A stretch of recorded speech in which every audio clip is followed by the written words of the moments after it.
Parfois, les mots ne suffisent pas. Parfois, même Dieu pleure. Un jour, un homme est tombé malade. Il s'appelait Lazare. C'était un ami de Jésus, un vrai.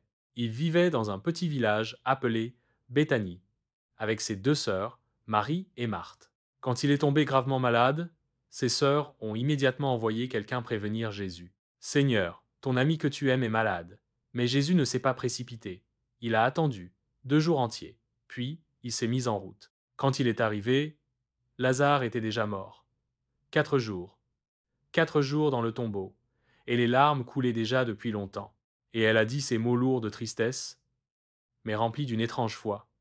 Seigneur, si tu avais été ici, mon frère ne serait pas mort. Puis Marie est venue. Elle est tombée à ses pieds. Elle pleurait. Et là, Jésus a été profondément bouleversé.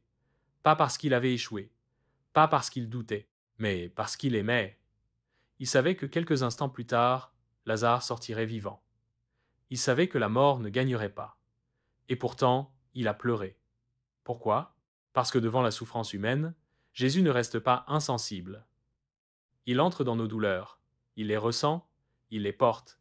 Oui, Jésus pleure parce qu'il n'est pas un Dieu lointain.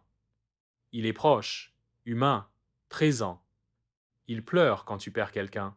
Il pleure quand tu te sens seul. Il pleure quand ton cœur se serre et que personne ne comprend.